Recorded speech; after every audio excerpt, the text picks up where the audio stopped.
my great pleasure to introduce Ishita Sengupta.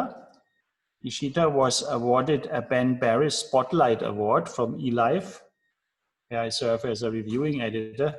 And these awards were launched as a contribution towards creating a more inclusive environment in science with the goal of providing visibility and collaboration. I think others have to mute their microphones, please. Otherwise, we will have disturbances. So with the Spotlight Award, I think, Ishita, you wanted to buy a probe sonicator for cell lysis and preparing seeds for your work with synthetically generated amyloid fibrils. Is that correct? Yes. Yes. And yeah, we are all looking forward to your presentation. After your presentation, I'll be giving a short overview of eLife, especially focusing on the consultative peer review process that we have. And I'm happy then also to answer any questions that you might have.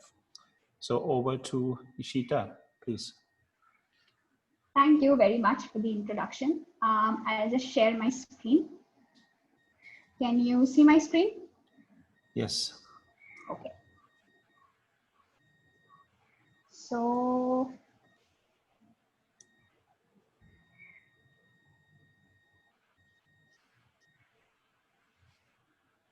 okay, so I'll start. I'm going to start with a very simple a description of protein aggregation. So protein aggregation is studied quite widely worldwide because of its importance in many neurodegenerative diseases, where the deposition of protein deposits is a hallmark feature. So for example, in neurodegenerative diseases like Parkinson's, Alzheimer's, prion diseases, to name a few, you have these deposits of A beta, prion, tau, and alpha synuclein proteins. And this is a hallmark feature of these diseases.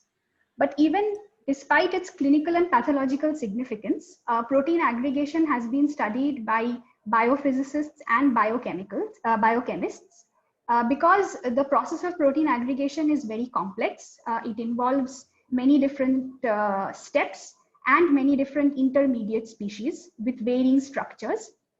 So the most popular kinetic models that are used to analyze kinetics of protein aggregation are the ones that I have shown here.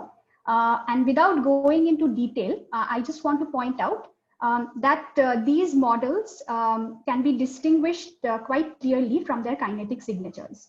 So for example, if a protein aggregates using a nucleated type mechanism, then you would see a sigmoidal kinetic signature such as this.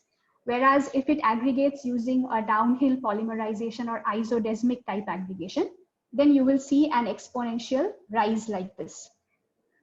So the protein that I will be talking about today is the prion protein. So this is the monomeric normal form of the prion protein.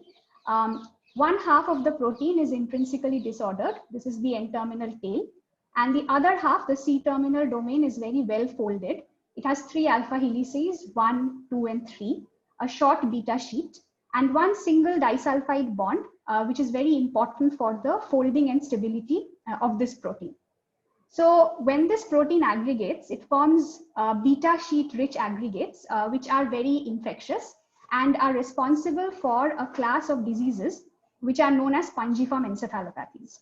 So here is a picture of scrapie rods that are actually from a diseased brain. And the name spongiform encephalopathies comes from the fact that people who have this disease sometimes have this sort of a pathophysiological feature where you have sponge-like features in the brain. So lab-grown aggregates are never quite as infectious as what you would see in a clinical setting. But what people have been able to mimic inside the lab is that by tuning environmental conditions, one can form different kinds of aggregates of varying morphologies. So for example, at pH 7, neutral pH, one would get these long straight amyloid fibrils. At pH 2, you would get curly worm-like fibrils.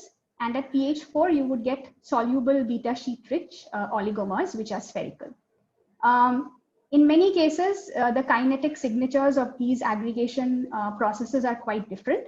and they happen at very different time scales as well. So for this talk, I will focus on the pH4 oligomerization of the prion protein.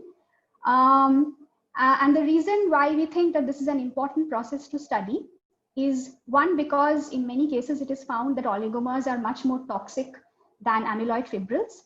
And two, because for the prion protein in particular, it is believed that misfolding is initiated at acidic pH inside cells. So if you follow misfolding and oligomerization of this protein, you will find that both misfolding and oligomerization are pH dependent. So in the lab, you can follow misfolding, the alpha to beta conversion using circular dichroism, and oligomerization using size exclusion chromatography. And the pH dependence has a midpoint of about pH 4.7. This is due to the protonation of two residues, histidine 186 and aspartate 201. And these two residues are part of a greater network of electrostatic interactions, which I have shown here. So this network of interactions is responsible for holding the two subdomains of the protein inside of the C-terminal domain together.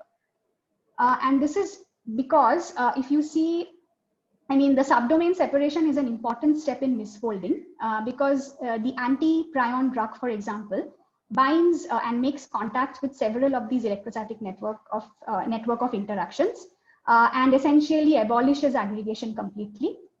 And secondly, if you artificially lock the two subdomains by a single disulfide bond, then subdomain separation is inhibited and oligomerization or aggregation is abolished.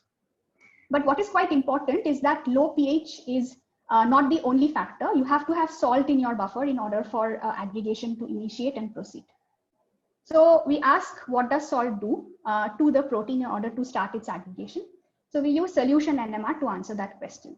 So this is a two-dimensional proton N15 HSQC of the monomeric prion protein at pH 4. From the chemical shift dispersion, you can see that this protein is very well folded.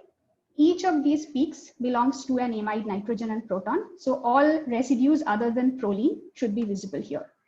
When we add salt to this protein and record the HSQC again, so as you can see from the red spectra, there are small chemical shift differences between the blue and the red peaks, which means there is a small amount of structural change that happens.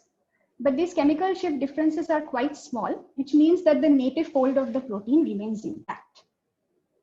If we look at these chemical shift perturbations more closely, we find that there is a set of 4 residues which are maximally affected by salt.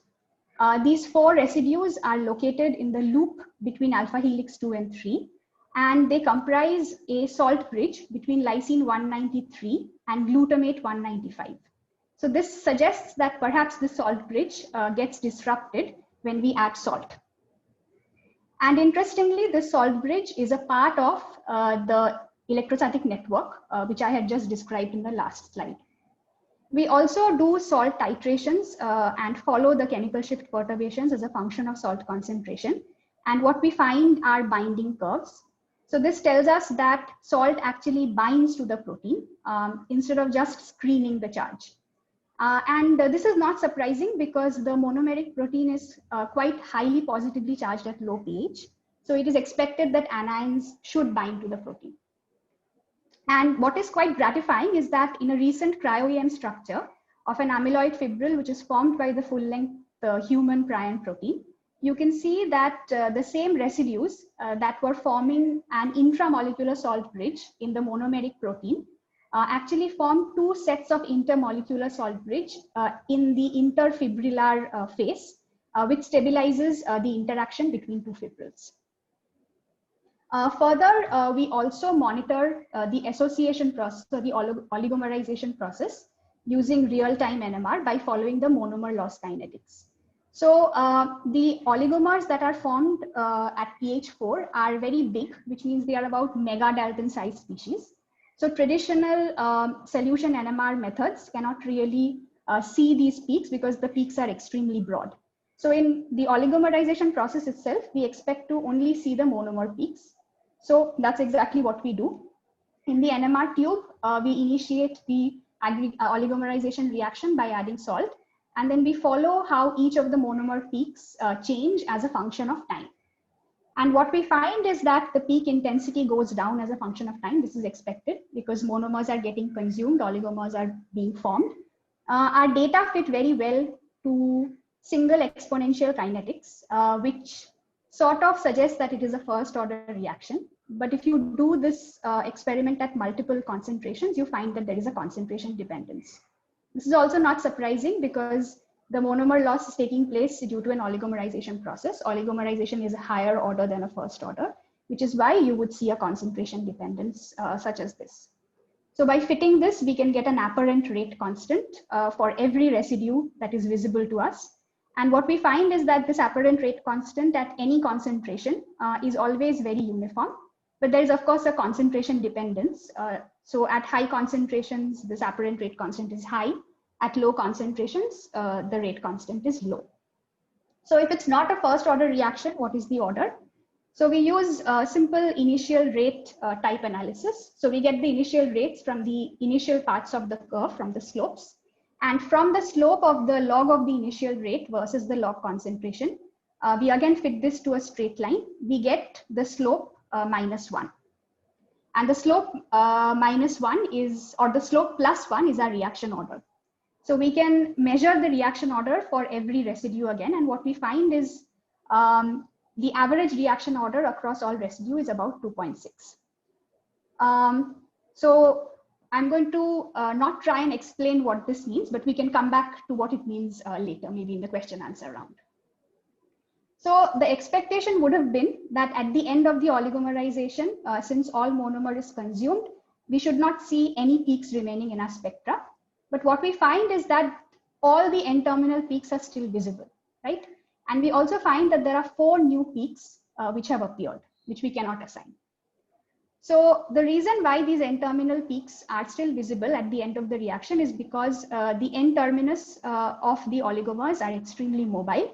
And because of their local mobility, there is motional narrowing, which keeps them narrow, even though the slow tumbling of the entire oligomeric complex should have resulted in broad lines.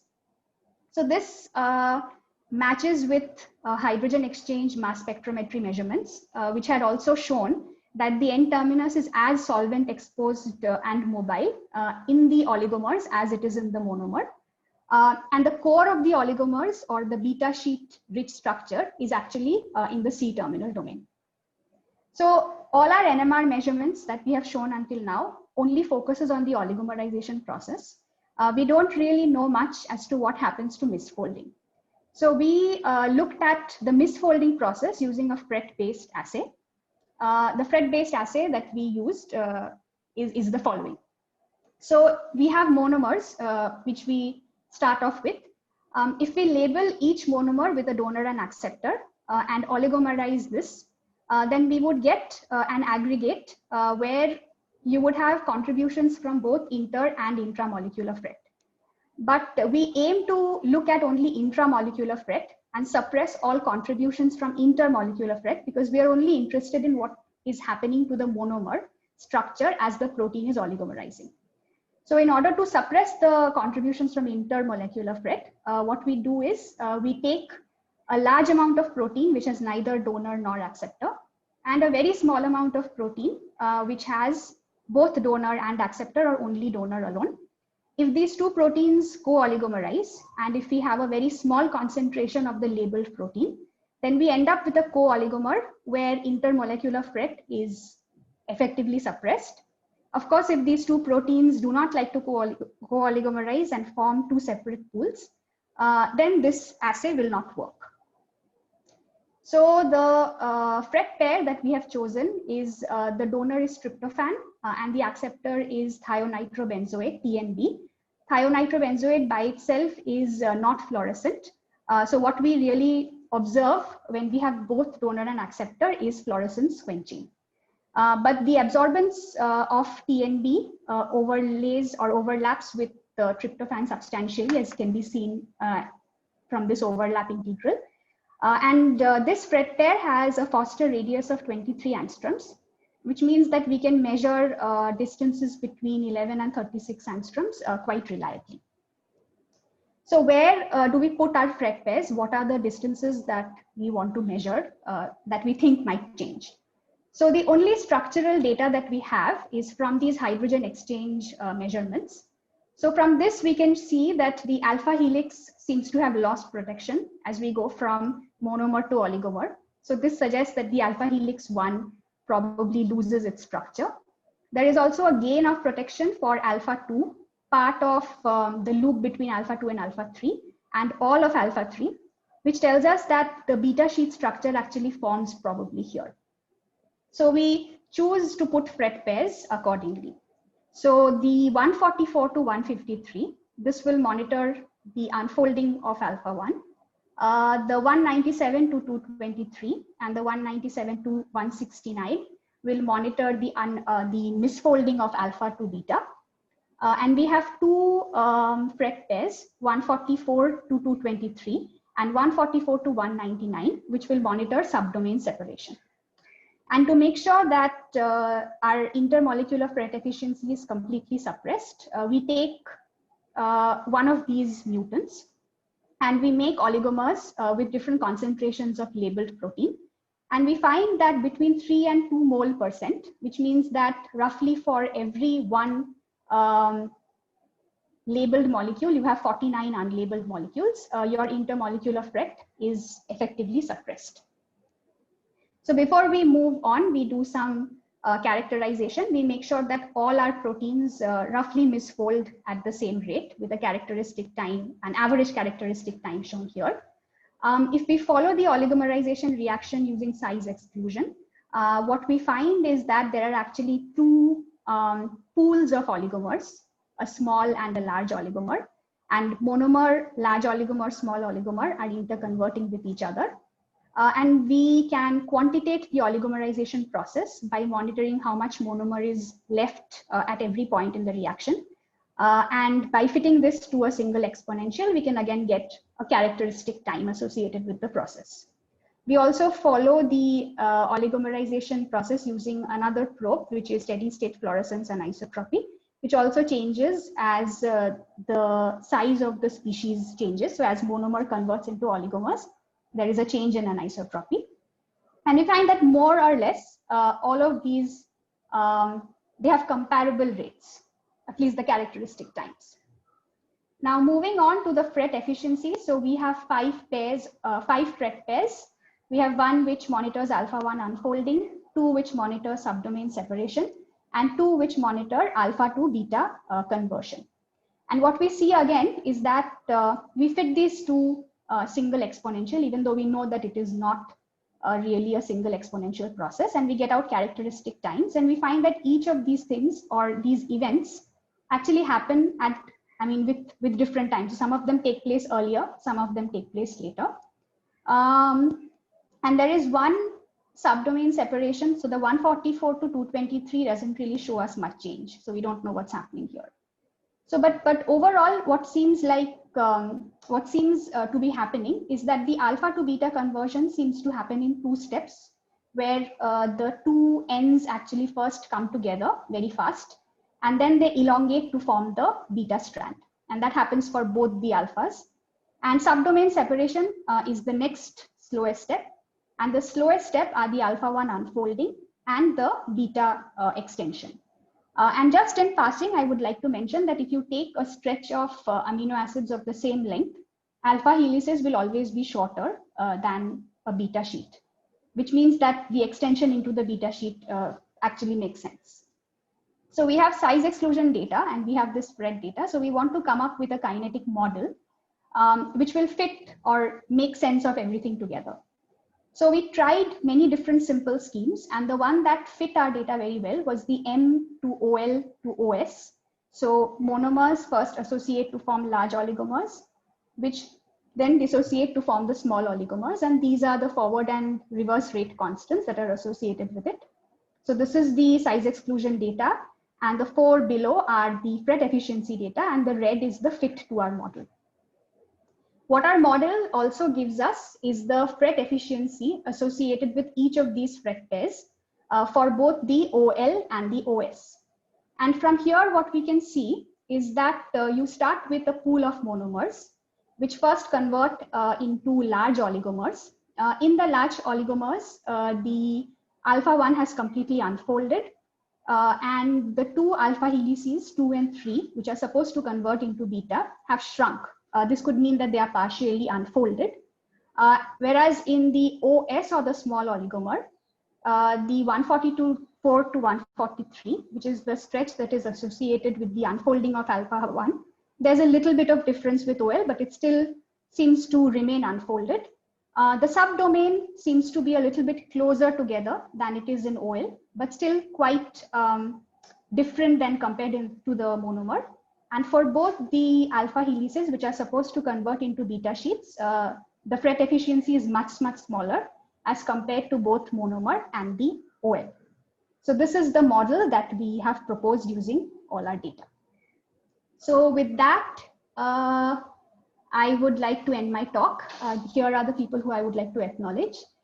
Professor Jayant Udgaonkar, who was my postdoctoral PI, Dr. Ranbir Das and Suhas, with whom we did our NMR measurements, Romita, Sandhya, Harish, who helped me with a lot of mass spec and anisotropy measurements, the NCBS NMR facility, where we did all our NMR experiments, NCBS and DBT for funding, eLife for the Ben Barres Spotlight Award, and all of you for listening. Thank you.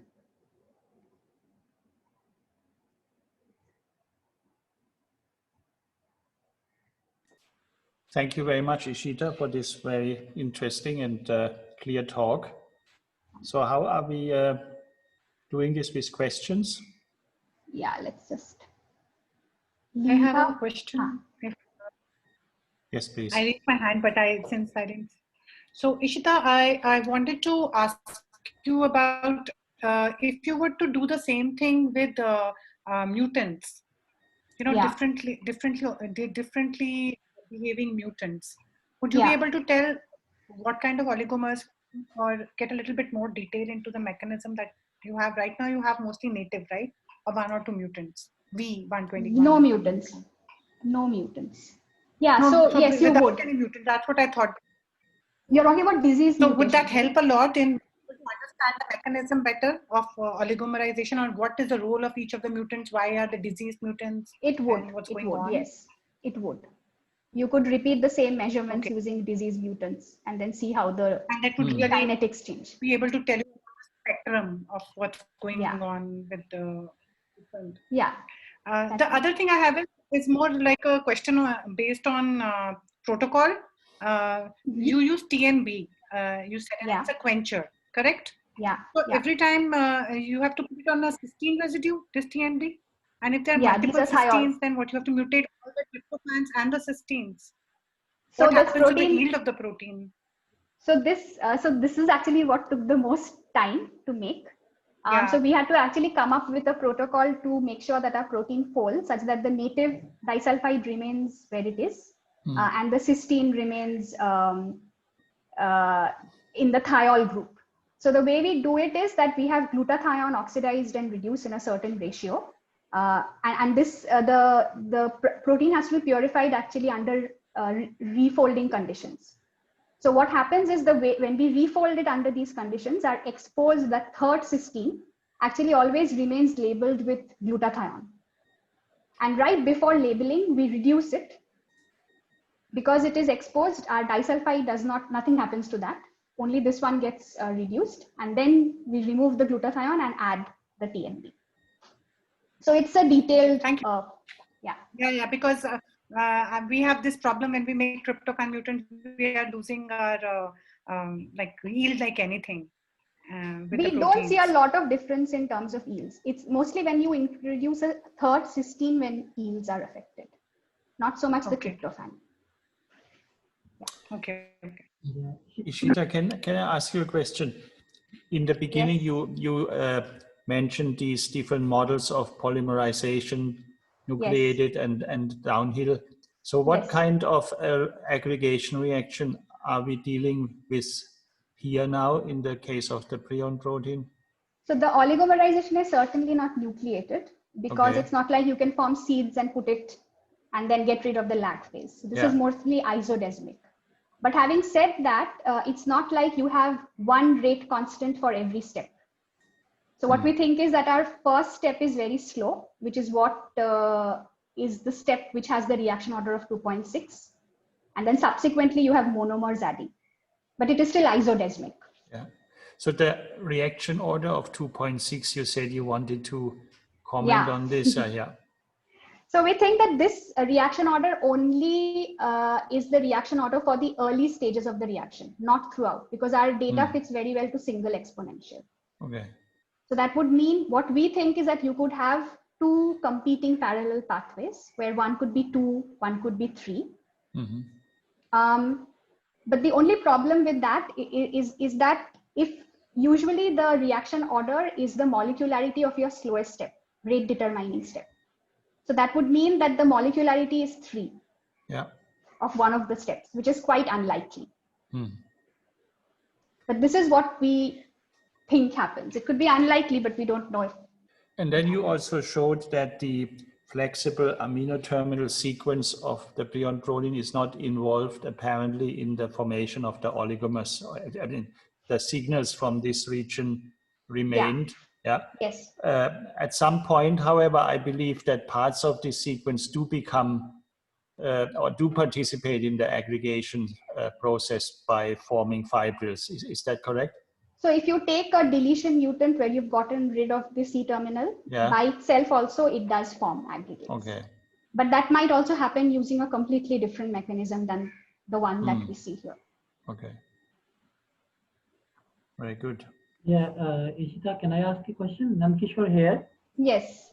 Yeah, this is again question on the reaction order. Yeah. So I want to be, I want to have some clarity on that. This reaction order, what significance it has in the misfolding process, and can the reaction order be controlled? I don't know if the reaction order can be controlled, given that if it happens according to a certain mechanism. But what we understand from it is that if you take, suppose if you have a reaction which happens in only a single step, then typically the molecularity and the reaction order of that elementary reaction are equal. Okay. So in our case, if you assume that the overall rate is only and only dictated by the rate determining step, then this would tell you that the reaction order 2.6 is the molecularity of the rate determining step. And the molecularity can never be a fraction. So one way in which we can explain this is that you have two parallel pathways, both of them are rate determining, one in which the molecularity is 2 and hence the reaction order is 2, one in which the molecularity is 3 and hence the reaction order is 3, and so you see some average of the two. But we may be wrong. This is what we think happens. Okay, thank you. Hello. Hi, can I ask a question? So just a quick one. So you said that the N-terminal domain was not, it was stable. It was not forming an amyloid. So is it that it was like not taking part in the formation of the oligomers, or is it like it was not, it was still in the free folded form? So just for clarification, the oligomers that we see are not amyloid. That's one thing. It's just a beta. Yeah, it's an intermediate. Yes. Whether transiently the N-terminus comes into contact with the CTG and somehow affects it, we do not know for sure. All we know is that at every step, we actually never lose any signal from NTD. We don't know if there are mutations in the N-terminal domain which do affect the oligomerization of the entire protein. So clearly it has some role to play. Also, if you take just the N-terminal domain or a fragment of it by itself, it can form amyloid fibrils. But what happens here in this case, we do not know for sure. Okay. Okay. Thank you. Yeah. Ishita, can I ask a question? Yes. Okay. Under lab conditions, you have studied the fibrillization. And my query is, what happens in vivo? What causes fibrillization in vivo? There are many. So one of them happens spontaneously. That is what is least understood. And a lot of the times you have disease mutations, which probably either change the structure and dynamics of the prion protein and make it very, very aggregation prone. The spontaneous one is difficult to address. But then also these diseases are infectious. So for example, if you have a little bit of seed, so if by some means, if your monomeric normal protein comes into contact with the diseased aggregate, then it very rapidly gets converted into the diseased aggregate. And this is how it spreads from one cell to the other. Okay. Okay, Ishita, I have a question. I have a question. Template. Okay. Yes. Yeah, this is Rajoshi. Can you hear me? I can hear you. Yeah. Okay. So my question is, can you map this to something like nucleation and growth kind of thing? Oligomerization is not nucleation and growth. It is just isodesmic. So I'll just share 1 second.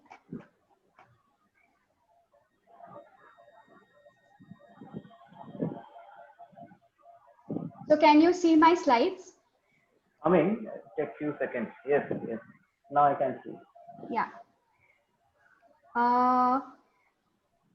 So this is nucleated. This is isodesmic. So oligomerization is downhill polymerization. It is not nucleation and growth.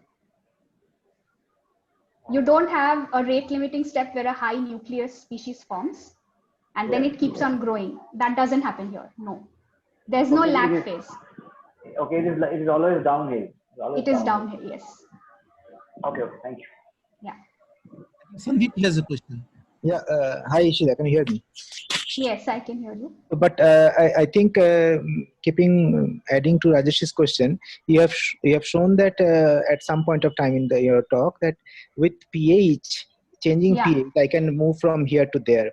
So is it like a complete shift in the mechanism you think for the prion protein with a change in pH? Because from downhill I'm going towards like more a sigmoidal curve. No, but no. So this is not a sigmoidal ever. It is always downhill.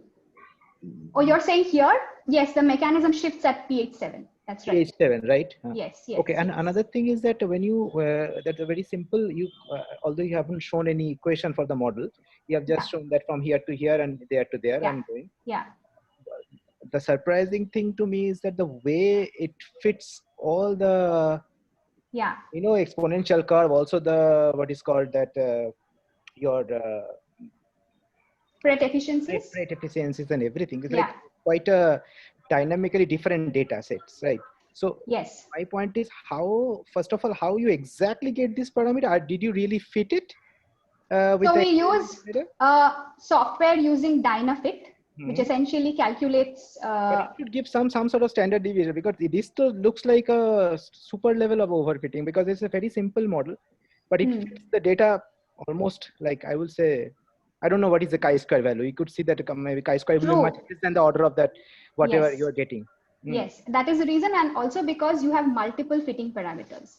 So our fitting parameters are many, right? You have all these Pret efficiencies. These are all variable. Yes, but even then, when you haven't shown the chi-square, even then your fit is actually, the number of parameters that I see is even better than that. Okay, so have you done that? I don't know the chi-square. I mean, I haven't reported it here, but I can go back and find out. Yeah, because there must be some sort of standard deviation with respect to those parameters set, because it looks like, because it is mostly a equilibrium kind of a system that you considered is going back and forth, and to really isolating those parameters in such precision is very difficult for an equilibrium system. I don't know how you did it. Maybe good to know. Yeah, I will go back and check. Yeah. Ishita, just another one. You have this model, but I can also have another model, and maybe it will also fit your data. How you are sure that this is the model? So we have looked at. I'll tell you the models that we've looked at. We've looked at M to L to OS, M to S to L, and we've looked at a circular model. It goes from M to L to S and then back to M, right? And our circular model actually fits as well this data as does this one, except that the S to M transition, those rates were very, very, very, very low. So we discarded that and kept this. And also, I mean, it would be best Of course, this is a very simplified model. There are many steps which happens in between. And also the OL and the OS are not just one species. It could be an interconverting ensemble of many different conformations. So yes, you could always have another model which will fit better. We just chose the one that was simplest.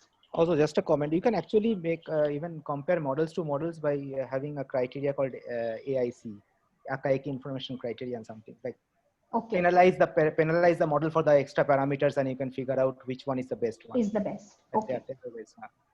All right. Thank you. Ishita, even if you change the model, can you still have the same conclusion that monomer goes to oligomer and then breaks into OS, shorter oligomers? Yes. The rate constants may not work out, but the overall bigger picture may be similar. It will be the same. Never get an accurate value. No, M2S2L doesn't fit. The only thing that will matter is maybe rate constants may vary. Change. Yeah, and there may be more intermediate steps. Yeah. But if you like condense the... Yeah, like M2S2L doesn't work. That much is for sure. S2L doesn't work. It has to be L2S. So the overall thing will not change.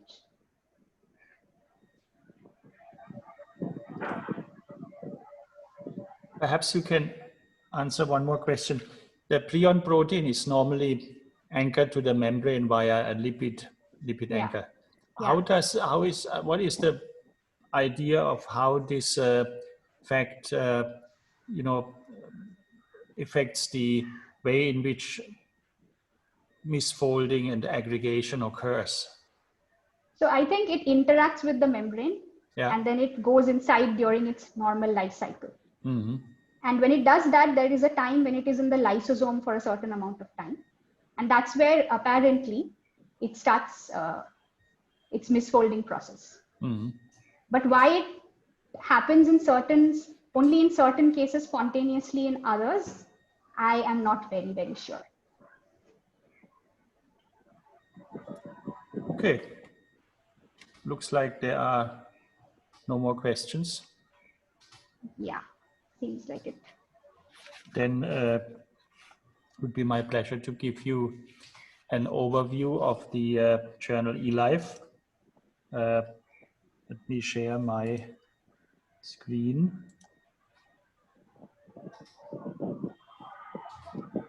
Can you see my screen? Yes. Okay. So I should first of all also say again, congratulations to Ishita, and give you the information that this Ben Barres Award will again be launched in 2020. So there are more opportunities to apply for this award. So now to eLife. I have been on the board of reviewing editors for the last 3 years, 2017. And in this short presentation, we will give you some background of how eLife came about, what is its purpose, what do we try to achieve with eLife, and especially I will focus on our approach of peer review. So first about eLife, it's an initiative of research funders and is led by researchers to transform research communication through improvements to science publishing, technology, and research culture. And it's important that we have support from major funding organizations, the Howard Hughes Medical Institute in the US, the Max Planck Society in Germany, the Wellcome Trust of UK, and the Wallenberg Foundation in Sweden. So these are the backers of this endeavor. And the mission of eLife is to accelerate the discovery by operating a platform for research communication that encourages and recognizes the most responsible behaviors in science. And what are these? These include sharing of data, tools, and resources, honest and comprehensive reporting, cooperation and collaboration, constructive and respectful feedback. We'll talk about that more a little later, and transparency in the reviewing process. Let's now look at the approach to peer review in some more detail. Now, we are trying to streamline this process as much as possible for the benefit of authors. The main features are that initial decisions are delivered as quickly as we can, normally within 5 days or so. All decisions are made by active scientists. We believe that that's an important part, and they are made in consultation between the experts in the field and including the board, the members of the board of reviewing editors. Revision requests are consolidated. We'll get to that also in a bit more detail in a moment. We try to limit rounds of revision, and decisions and responses are available for all to read. They will be added with the published paper to achieve full transparency. Here's a summary of the editorial process. So you're starting with submission of paper to eLife. Then there will be an evaluation of the initial submission by this is one of the main editors, together with members of the board of reviewing editors. If they believe that this paper has a good chance for doing well in the review process, that it's a good fit for eLife, that it provides a substantial advance of the field, then they will invite the authors for full submission. At this point, authors have to provide somewhat more information. They would also then normally format the paper according to the guidelines of eLife.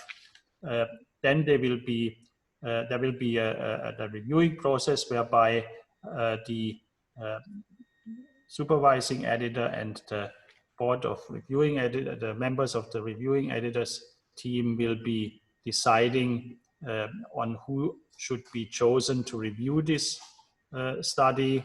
All this again in a consultative process, and eventually we will be receiving the reviews, make a final decision, and hopefully publish the paper. Now, for initial submission, this is important. There is no need to reformat your paper. You can just upload the text and figures as a single PDF. For example, you might have submitted a paper to bioRxiv. You can just use essentially any format that you have at this point, so you're not losing any much time. In many cases, people write a paper at the point when they're not absolutely sure yet where they want to submit it. As I said, then a senior editor will read the paper together with 2 to 3 reviewing editors, and following discussion, they decide whether to invite a full submission. And normally this takes about 5 days, sometimes faster, sometimes a bit longer, dependent on the specifics. This is a screenshot from the submission page. You have a chance, of course, to propose reviewers, to propose suitable members of the reviewing board. You can also exclude reviewers, as in most other journals. Now, an important point is, because each reviewer knows that their comments will be open to discussion, it is our experience that reviewers are much more careful in making judgments, and they are approaching their task generally in a more constructive manner.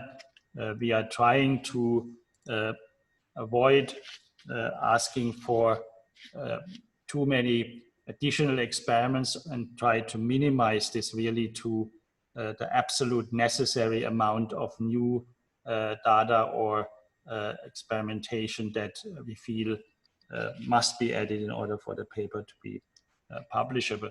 Here is how such an exchange among the reviewing editors might look like, or the reviewers. In fact, in this case, one reviewer might say, I agree that this is an important contribution that provides new insight.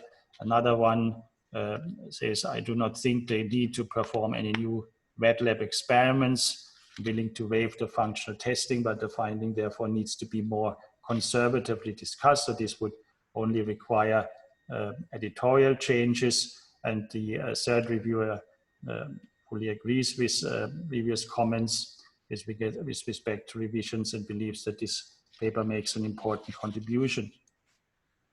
The decision letter that authors receive is, and this is also a very important feature, is a consolidated review. So the response that authors receive is not separate reviews as in traditional journals, 3 different ones or sometimes even 4, but you are getting a summarized review that tells you in quite some detail what we expect you to do in the revision, what to change in the paper, what to possibly contribute and add in terms of new experiments. This might require more time for the reviewers, but it saves time certainly for the authors and also for the reviewers, because we are probably cutting down on the number of re-reviews that might be necessary, trying to limit this usually to 1 round of review. That's what I have to say about eLife at this point. So thank you very much for the opportunity and for listening, and I'm happy to answer questions that you might have.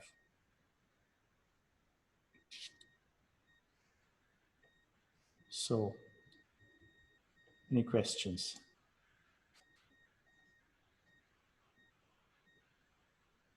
Can you hear me?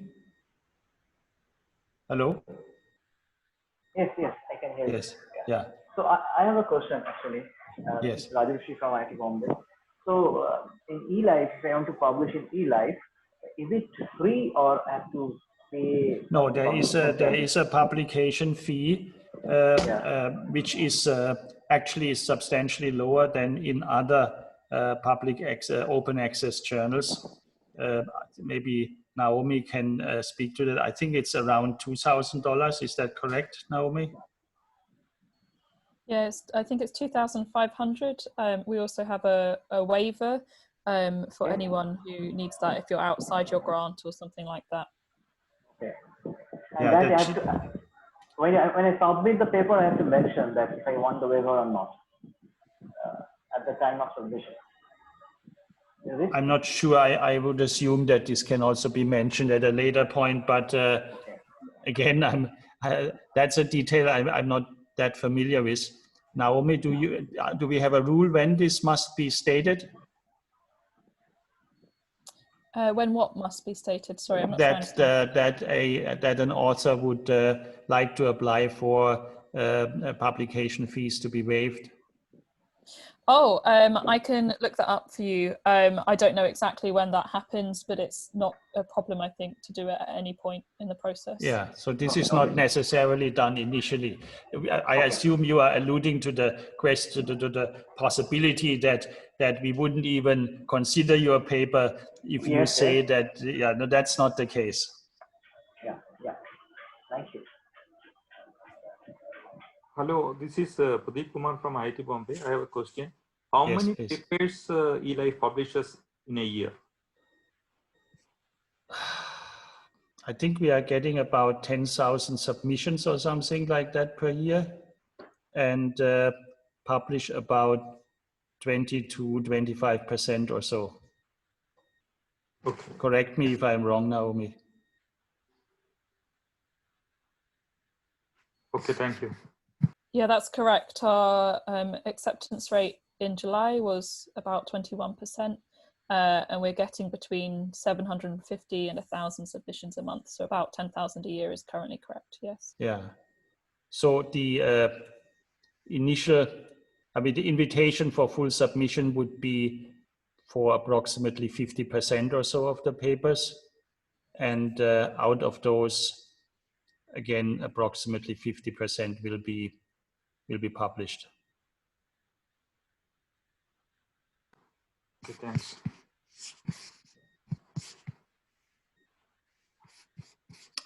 Any more questions?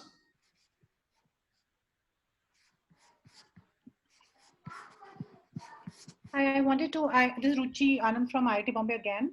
I wanted to ask you, in your initial submission, do you get a review of some kind, or in the initial submission? So if your initial submission is not accepted for full review. And if you don't get if the paper is essentially rejected at this round, then you would get certainly a brief summary why the editors felt that it was not appropriate, but it will not be a formal review as what happens upon full submission. It will be written by the it will be the assessment by the reviewing editors.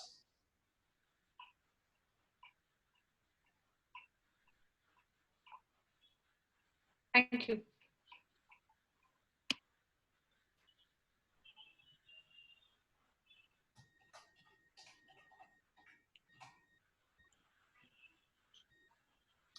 Anything else?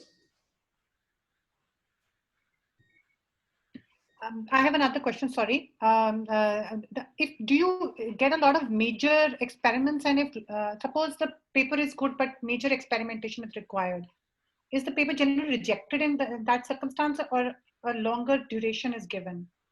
We have various options. Let's assume we find that that a paper really has, contains interesting substance, but it's preliminary. That's perhaps what you refer to. Yes, exactly. Then we could return it. Could be built. Yeah, we could return this paper to the authors and give more specific suggestions what we believe should be done in addition for this paper to become suitable to go successfully through the editorial process in eLife. This would formally be also a rejection, but with an open door of resubmission. Likewise, when during the review process we come to the conclusion that additional experiments are required to an extent that will require, say, more than 2 months of work, then we would also tend to return the manuscript as a rejection, but leave the door open for resubmission once the authors have been able to address these points. And in the COVID-19 period, of course, we generally give more time, and we generally try to be even more limiting and restrictive with regard to additional experiments that are being asked. Thank you.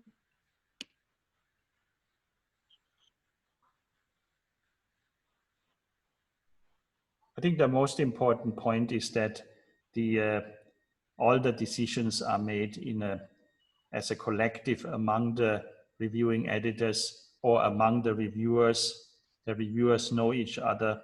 There is no, there can be no strong bias would be rapidly recognized if one reviewer has some animosity or something against the authors. This would become apparent very quickly, and it could be controlled. But through this way it is set up, it's very unlikely to even happen in the first place.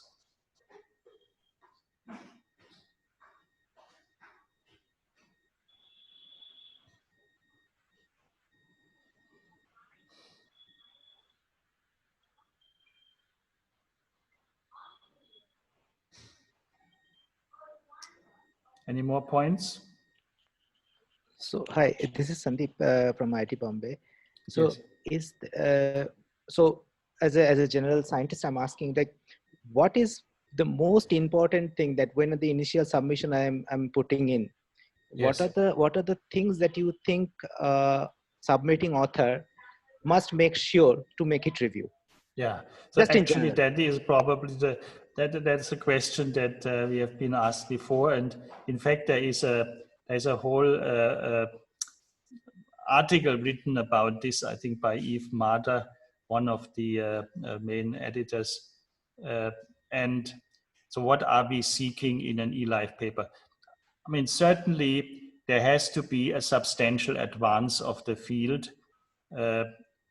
either by changing the way we view certain types of mechanisms or processes, or by perhaps bringing different lines of investigation together or reconciling different views. I don't think that's not that different from any other journal that has, the goal to publish some of the really good work in the life sciences. So it would be important that you are making clear in your cover letter and also in the way you write the manuscript, what are the major questions that have been open in this particular area of investigation, and what is the advancement that your study is now providing. Mm-hmm. Okay, thank you.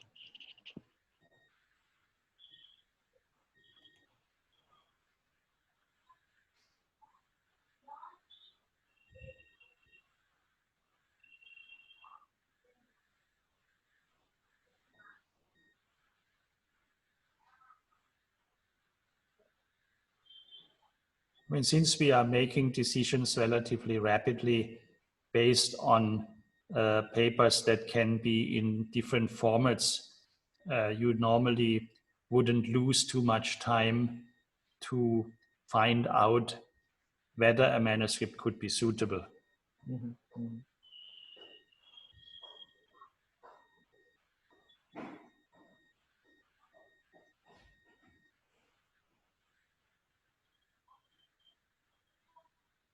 Any other questions I might be able to answer?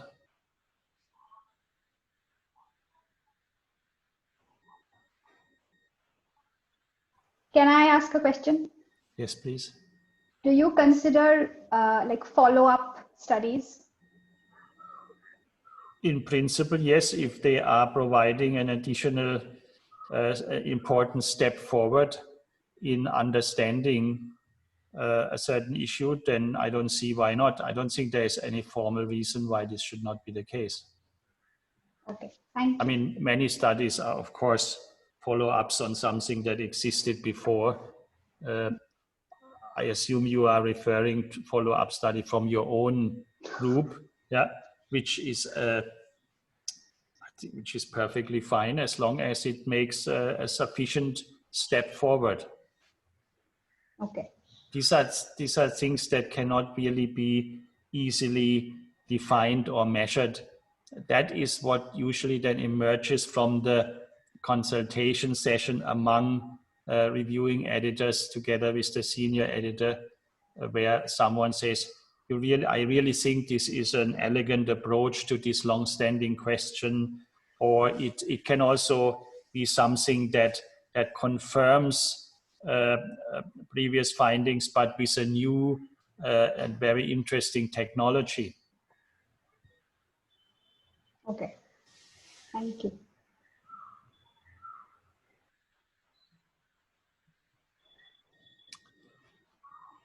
Okay, if there are no more burning questions, then I would like to close this session and thank you all again for listening. And if anything comes up at a later point, I'm sure you can easily find my email, or it was on the cover slide, and you can send me an email and ask any questions that might still come up at a later point about eLife. And if I cannot answer it myself, I will make sure to find someone at eLife to help you. Thank you very much. Thank you, Professor Hartwell and Naomi. Thank you. Thank you very much, everybody. Yeah. Bye. Bye.